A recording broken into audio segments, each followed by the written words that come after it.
So, ఇది ఈ మధ్య మూవీస్‌లో చూస్తున్నాం. ఈ ఓవులేషన్ ట్రాకింగ్.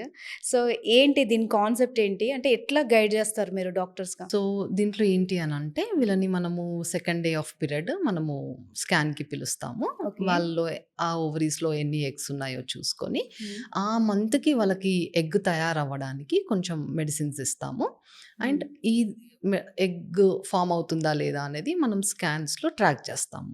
ఆ ఓకే. స్కాన్ చేయడమే ఫాలిక్యులర్ స్టడీ అని అంటాము. సో, వన్స్ ట్రాక్ చేసిన తర్వాత వాళ్ళకి డే 12 డే 14 ఈ ఎగ్ అనేది రెడీగా ఉంటుంది. ఓకే. సో, మనము ఆ ఓవులేషన్ అయ్యే ఛాన్స్ ఉంది హ్మ్. కాబట్టి దానికి ఒక 2 డేస్ అండ్ పోస్ట్ ఓవులేషన్ ఒక 2 డేస్ ఈ డేస్‌లో కలిసుండాలి అని చెప్తాము. ఓకే. సో, ఇది this will help them to conceive naturally. Okay. ఇప్పుడు నేచురల్ ప్రెగ్నెన్సీ ప్లాన్ చేశారనుకోండి. వాళ్ళకి ఎంత వరకు రిజల్ట్స్ ఒస్తాయి ఈ టెక్నిక్ ద్వారా? సో, ఈ టెక్నిక్ ద్వారా ఆల్మోస్ట్ ఒక 10-15% ఛాన్స్ ఉంటుంది వీళ్ళకి ఓహ్! కన్సీవ్ అయ్యే ఛాన్స్. ఓకే. ఒకవేళ అలా కూడా కాకపోతే నెక్స్ట్ ఏముంటాయి దెన్ ప్రొసీజర్స్?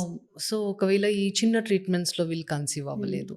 సో, ఎ ఎవ్రీ పేషెంట్‌కి అంటే ఇండివిడ్యువలైజ్ ద ట్రీట్మెంట్. అంటే హ్మ్. కొందరికేమో ఒక్క సైకిల్‌తో నాస్టల్ ట్రై చేస్తాము.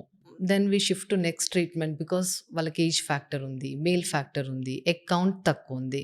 So, we don't fix it to one treatment. ఒకటే ట్రీట్మెంట్‌తో ఆహ్, ఉండదు. హ్మ్. సో, ఒకవేళ దీంతో కన్సీవ్ అవ్వలేదు అంటే next step of treatment okay. Intrauterine insemination, IUI అనే procedures and IVF test tube baby ఈ ప్రొసీజర్స్ ద్వారా we can assist them to conceive.